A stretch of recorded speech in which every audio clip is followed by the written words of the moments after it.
listening to PetLifeRadio.com. It's a big world out there, and you're just looking for a pat on the back or head. You run around the city, searching for a place to bark, working your tail off with your nose to the ground, sniffing for a few scraps, hoping someone will throw you a bone.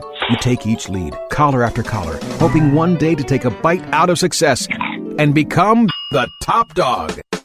Fortunately, you come home each day to open arms, open cans, a drink waiting for you, and a comfortable place in front of a TV set. You know you've got it good, really good, because after all, it's a doggy dog world out there. Pet Life Radio presents It's a Doggy Dog World with your host, pet expert, and award-winning author Liz Palaika, and this week's co-hosts Kate Abbott and Petra Burke. Hi, welcome to It's a Doggy Dog World. I'm your host, Liz Palaika, and with me, as always, are my good friends Petra Burke. Hello. And Kate Abbott. How do? And in our podcast today, we're going to talk about how to find a puppy from a good breeder, or how to find a good breeder so you can get a good puppy. Now, this isn't to say we're not proponents of rescue. We are, and we've all rescued dogs, but that's going to be another podcast in the future. In the close future. We won't wait too long, but in the future. This time we want to talk about getting a dog from a breeder. And we're assuming that you know what a puppy mill is. Puppy mills are farms that breed puppies en masse, usually in poor conditions, usually strictly as a commercial venture. And these puppies are often sold in puppy stores, pet stores that sell puppies. And I don't think of them as breeders. I think of them as puppy factories. And that's a good, but we need to clarify that. Yeah. Yes. That is not what we consider a breeder. My thoughts of a good breeder are someone who is breeding puppies for the benefit of the breed, for providing healthy puppies that have gotten a good start in life, that are going to be good companions, working partners, play partners, but a good, healthy puppy. So that's a definition I go by. And how to find a good breeder? Well, years ago, when I got one of my dogs, who was a German Shepherd, I thought the best way to find a good breeder was to go to a certain registry's website, and I'll not say the name of it, a certain registry's website, and look up on their list of breeders. And that was someone who showed their dog in conformation dog shows and produced puppies from those dogs.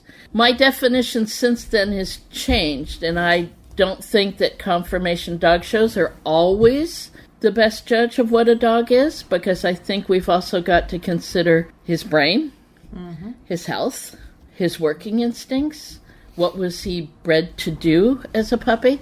And I want someone, when I'm getting a puppy, I want someone who's taking all of that into consideration, not just whether the dog can compete in a conformation dog show like Westminster Kennel Club.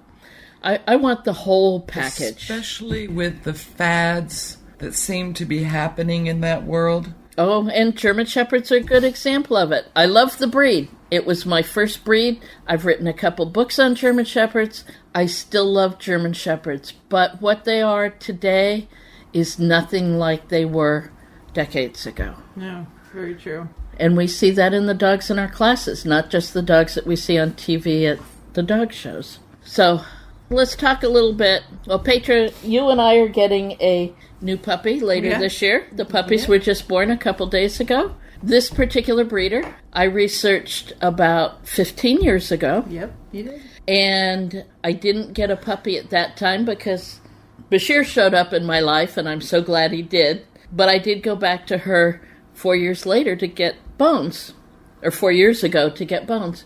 And I found her through word of mouth. Mm-hmm. I was researching English Shepherds, and I started asking people, this is a rare breed. Who do you recommend? I started emailing people. I started looking on websites. I started reading everything I could find about the breed. And eventually her name kept popping up, and I contacted her.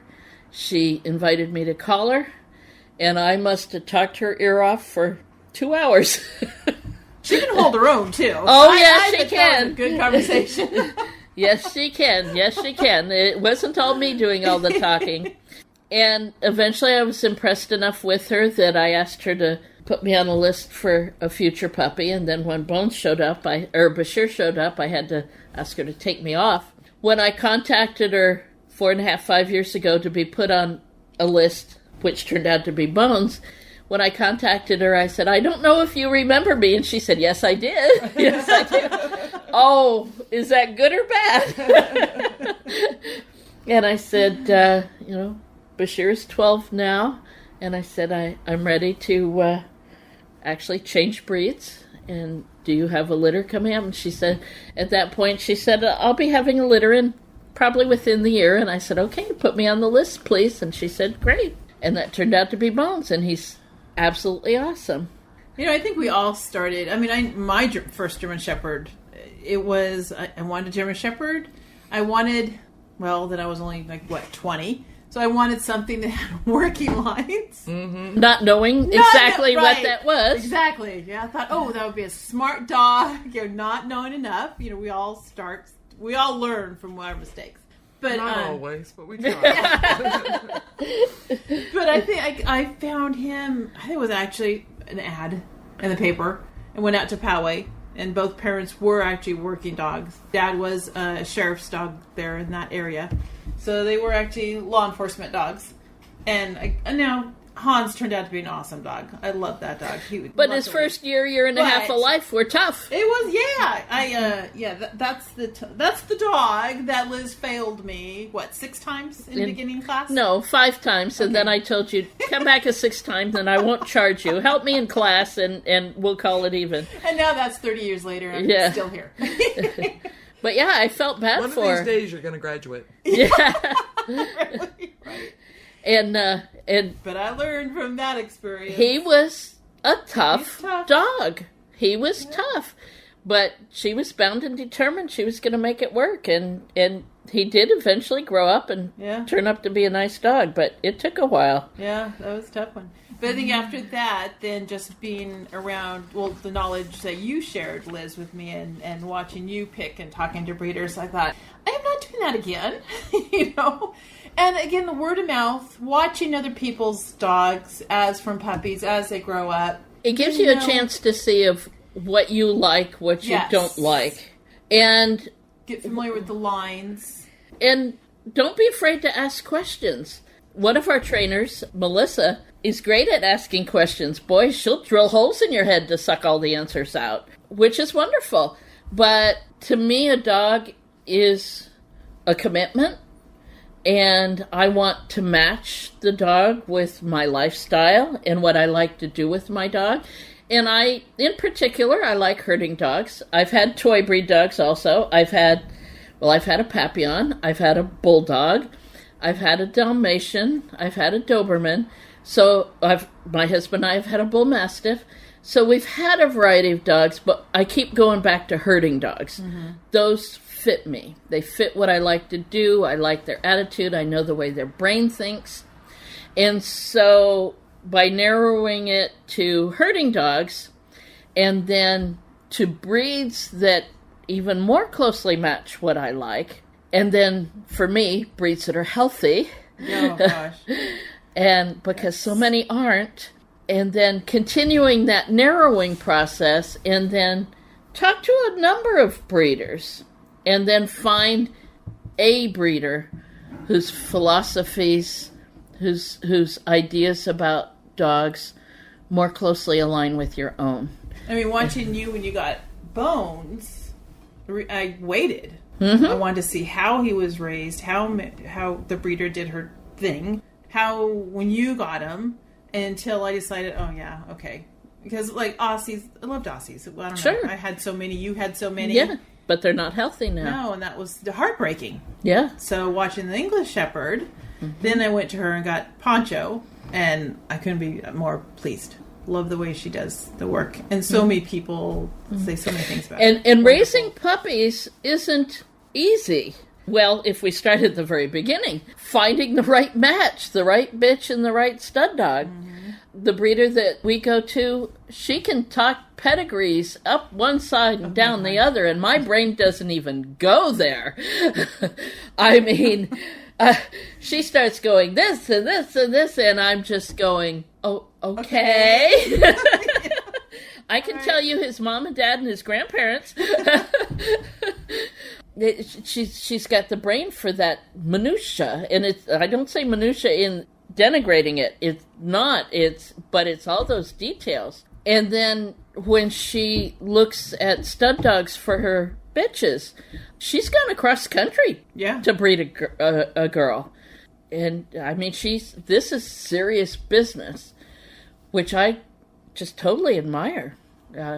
But her goal is to help the breed, to help it continue, not to change it, because it's a wonderful breed as is, but to keep it as good as it is. And then once the puppies are born, well, we teach puppy classes. We know how important that good start is. And she does wonderful socialization and just picking a puppy up and turning them upside down and putting them on different surfaces and having them around different people and different animals. She invites kids over. Yeah. The ultimate sacrifice. Yeah. Kids in with the puppies, and then pots and pans and toys and... At Bones' litter, she introduced to ducks before she sent them home. When they were 7 weeks old, they were following ducks around. And of course, videos of all of this happening so that potential puppy homes get to see what she's doing and why she's doing it and the reactions of the different puppies. Yes. Yeah. I remember with the ducks, there was one puppy that hung back. Another was like, ah! And then, in the middle of the pack. So. Yeah, and then Bones was in the middle of the pack going, oh, this looks interesting. Trot, trot, trot, trot, trot. Ooh, look at that. A feather. Ooh, trot, trot, trot. Ooh, goose. Or duck poo. and she raises these puppies in her home with the family right there. Right. They're not in a run. They're not in dog runs because she's got, 5 litters going at one time. She's careful in how often she breeds her bitches so she doesn't overbreed. And they're part of the family the whole time up to the day they go to their new homes. When I brought Bones home, he was a little lost. Oh, where am I? What's going on? But the first day I got him, I brought him here to play in the grass at the dog training yard, and he saw a gopher hole and he pounced on it. He was confident. He was adaptable. He could be a little startled, but then he recovered. And that bounce back is so important. We talk about bounce back at our puppy classes. Yep. And that's a skill. Yeah. And I was impressed he had it. So a good breeder that can get your puppy off on the right paw, to use a little pun, but yeah. And I think that affects the temperament of the bitch and how she passes on her temperament to her. Yeah, some of it's genetic, but there's also nurture. Well, if mom is calm and relaxed. Yeah. A good comparison would be Quill's breeder. Yeah. He was well bred. She's into the breed and she breeds carefully. But when he was born, she had other stuff going on in her life. Lots of family problems were happening where she had to do a lot of traveling. So he missed out on a lot. Yeah, his litter ended up spending a lot of time in the runs. Yeah. So I had to work on his bounce back remedially. And his problem solving and yeah.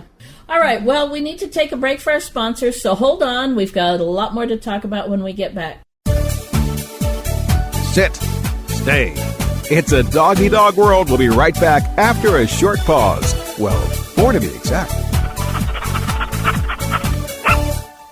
Are you confused by the overwhelming number of supplements for your dog? Developed by a veterinarian, Dr. Baker's all-natural Canine System Saver is designed to address many of the common problems your dog faces today, including inflammatory diseases, arthritis, hip dysplasia, geriatric problems, and more. Restore and maintain your dog's health with Dr. Baker's all-natural Canine System Saver. Order 2 bottles today and receive 20% off plus free shipping. Visit CanineSystemSaver.com.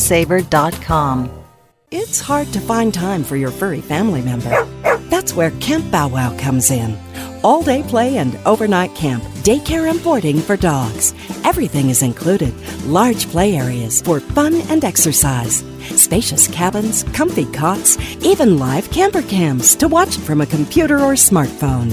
Camp Bow Wow offers the best care and is the place to go where a dog can be a dog. For locations and more information, visit campbowwow.com. Ew, get the stinky dog away from me. Bad breath and bad gas. Petey stopped eating. All his hair fell out. Itching, licking, missing fur. At least $5,000 in vet bill. Creams, antibiotics, sprays. No results. Everything we tried failed except the Dinovite. DINOVITE.com. If you want the dog to be healthy, you got to feed it something healthy. The omega-3 fatty acids. Flaxseed, zinc, alfalfa. The digestive enzymes that are cooked out of regular dog food. Dinovite is nutrition. The shedding is stopped and the itching is stopped. Her coat is not soft, it's silky, it's healthy and shiny and glossy. She's got life, she's got energy. Tons of energy, no more bad smell. Dinovite's the bomb.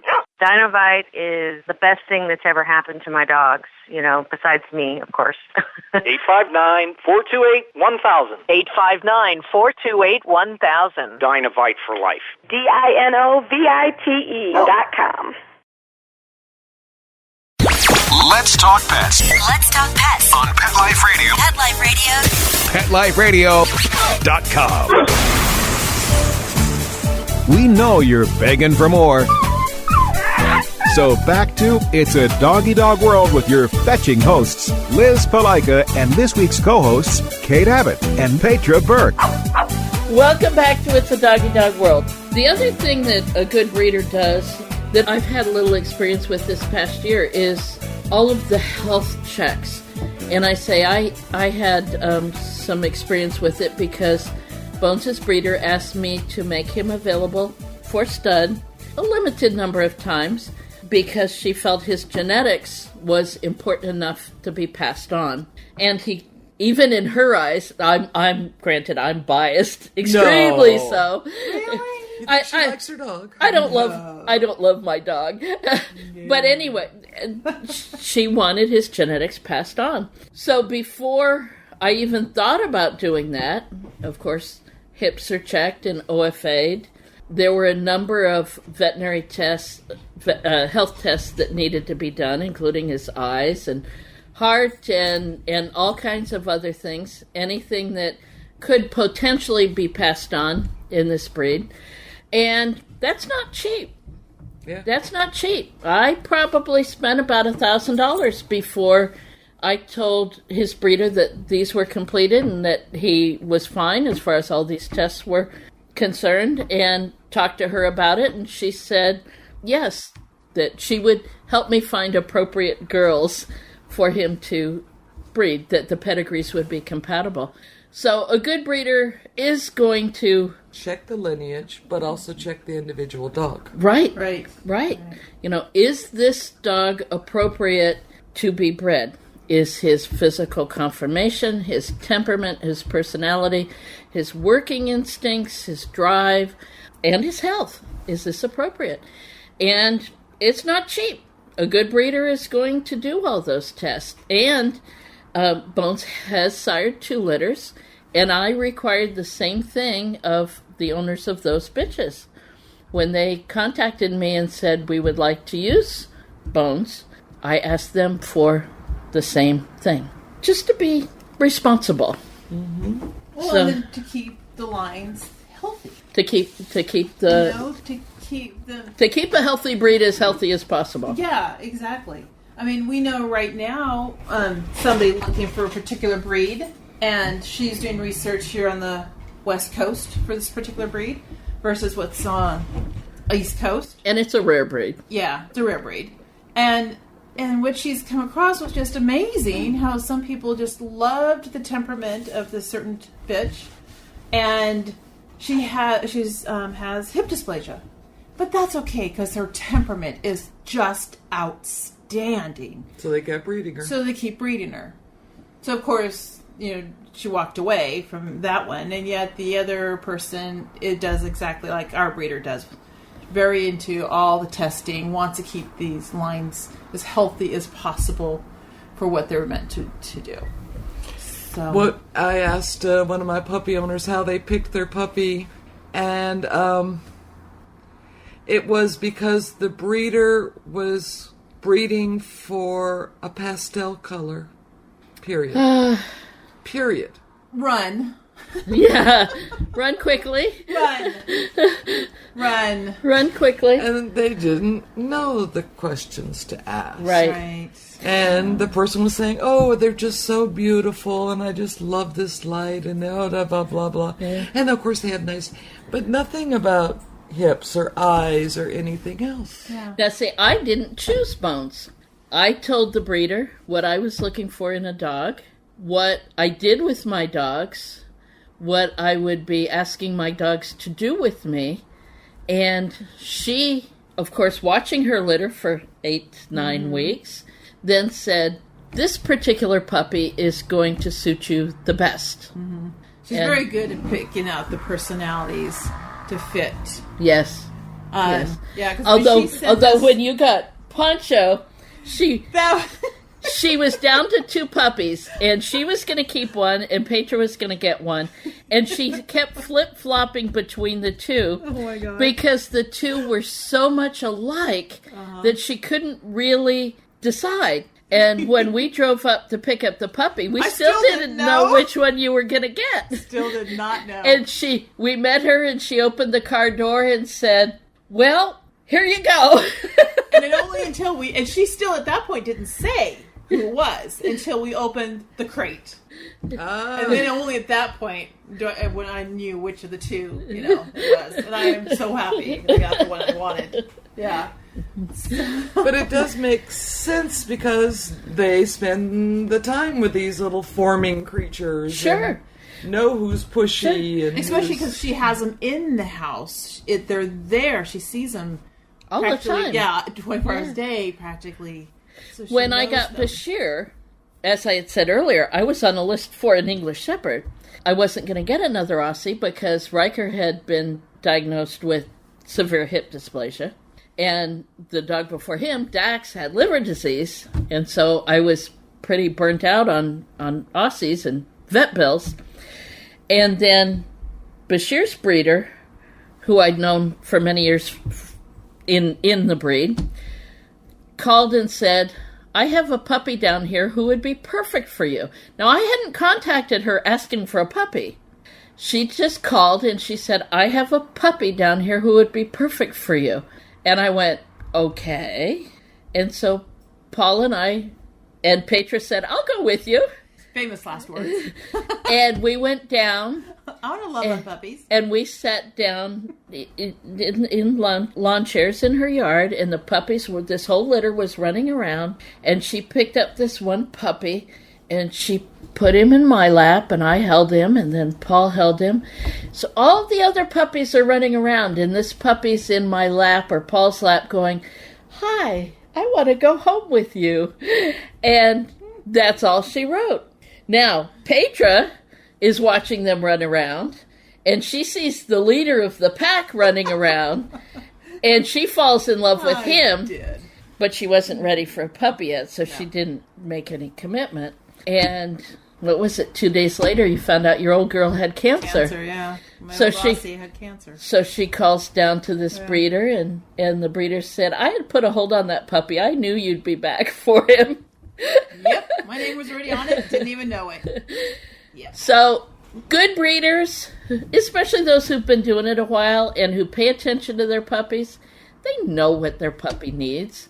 Bashir's breeder knew that I worked with my dogs, that I did stuff with them, that I did therapy dog work with them, that they did obedience training and everything else.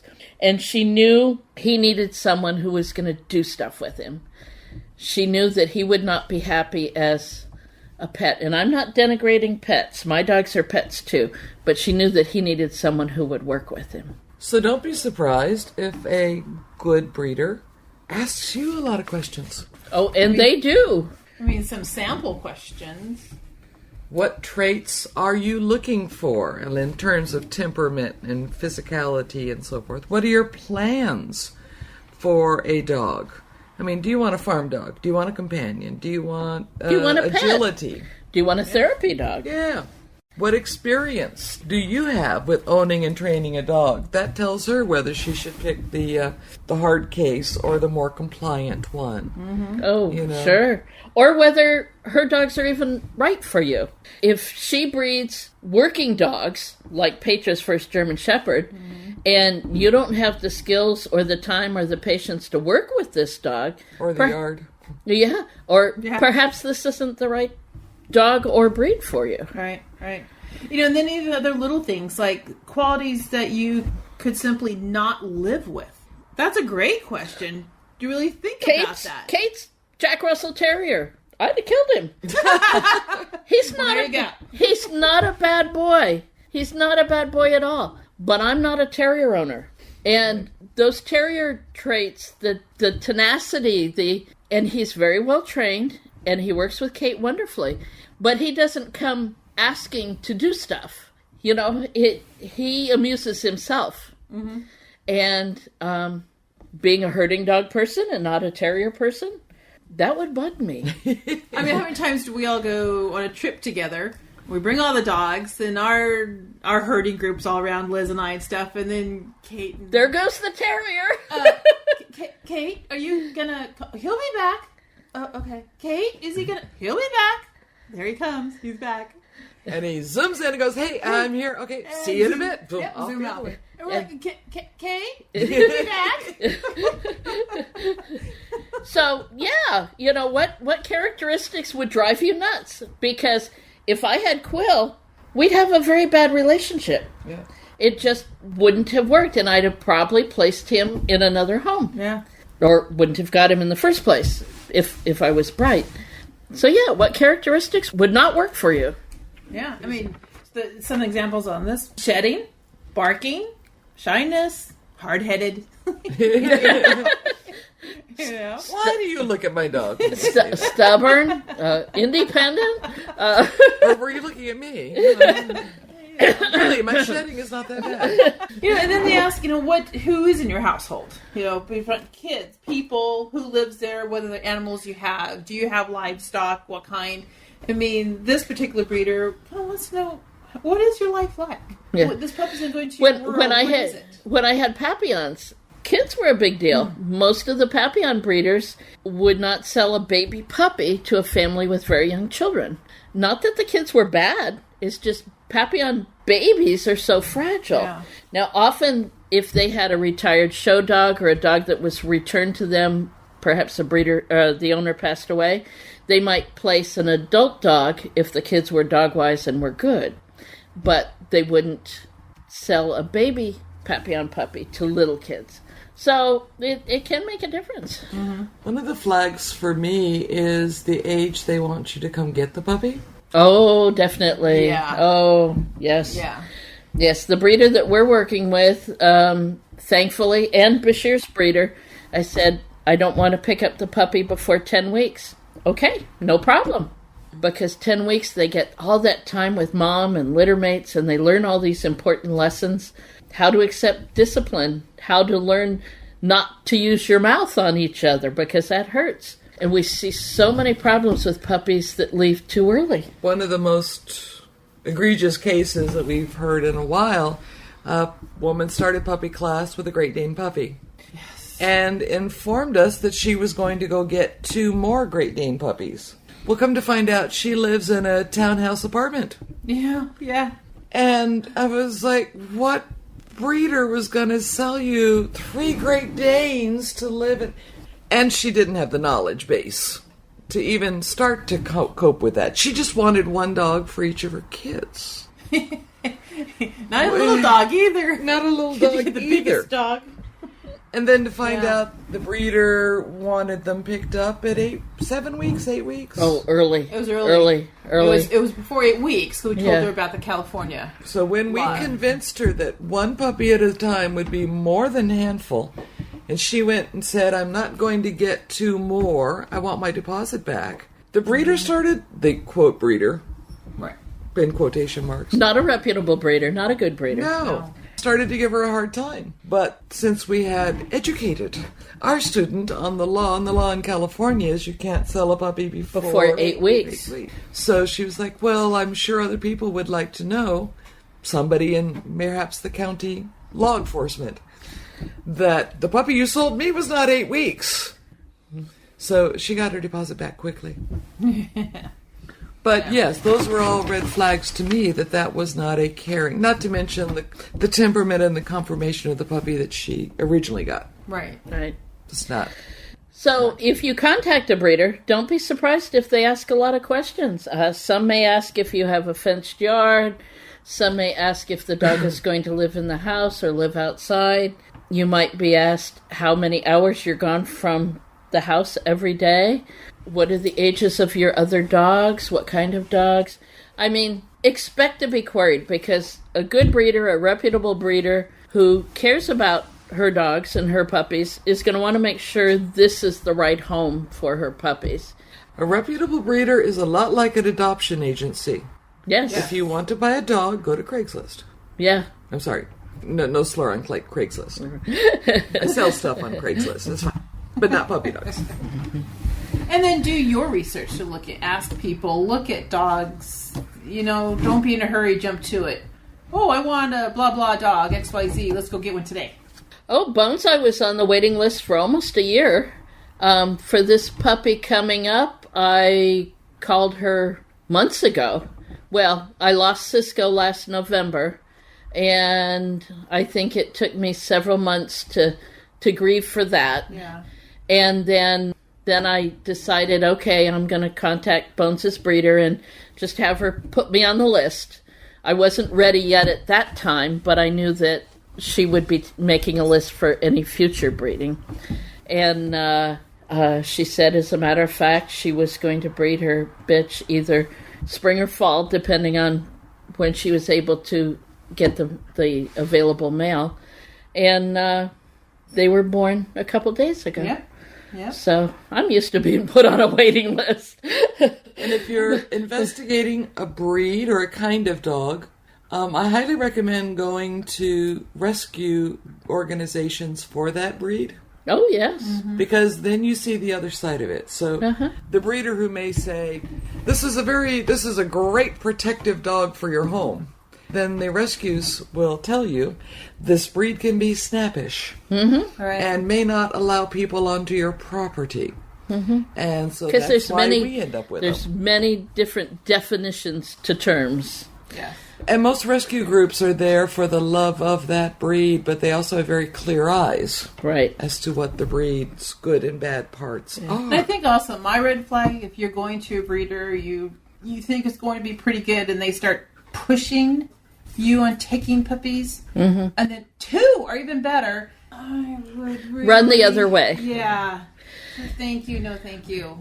And then the other thing I would like to add to that is don't just talk to the breeder, don't just talk to the rescue folks, but talk to dog trainers like us. Oh gosh, it happened the I other know, night. last night I had a couple during our puppy play for our puppy class folks. A couple came up and they'd been through class with us with a previous dog many years ago who is now an old dog. And the gentleman said, I'm looking to get a different breed than we have now.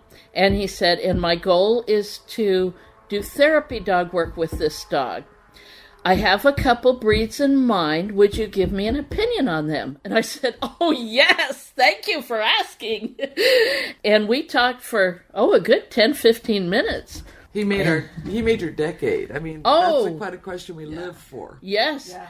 And then he asked how to find a puppy. And I basically gave him much of the information from this podcast. And then he said, when do I start training with this puppy? And then how do I, if the puppy does well, how do I make it a therapy dog? And so we had this long discussion. And when they left, I went over to Kate and went, yes, yes, yes. And the not last person to talk to, but an additional person to talk to is talk to your veterinarian. Or if you don't have one yet, if this is a first dog, talk to a local veterinarian or two. Be willing to pay for an office visit because you're going to take his or her time. But then ask them, if you have 1 or 2 or 3 breeds in mind, ask them, what health problems do you see in this breed or these breeds? And if it's a local breeder, do you have any contact with them? Yes. Right. Have you had any experience? Right. So get information from everyone. And there's one thing that dog people love to do. It's talk about their dogs. Right. No. Yeah. The name of this podcast is the Doggy Dog World. Go to every dog event and keep your eyes and ears open and chat. So as you may have noticed, the title of this podcast is How to Choose a Purebred Puppy, or How to Choose a Puppy from a Breeder. But notice that there's more on choosing a breeder than it is actual puppy. And that's really the way it should be. So do your homework, do your research, ask questions, ask. And be prepared to answer a lot of questions, and do not get offended by that. Yep. And I'm sure you'll be hearing podcasts in the future about Petra's and my new puppy. Yep. In a few months. Yep. All right, so that's it. We'll talk to you later. Bye-bye. Bye-bye. Having a rough day? Longing for the dog days of summer? Think your fun furry friend lives a dog's life? Well, find out everything you're begging to know as Pet Life Radio presents It's a Doggy Dog World with pet expert and award-winning author Liz Palaika. Every dog has his day, and you'll find out how to make your dog's day fun and rewarding. Every week, on demand, only on PetLifeRadio.com.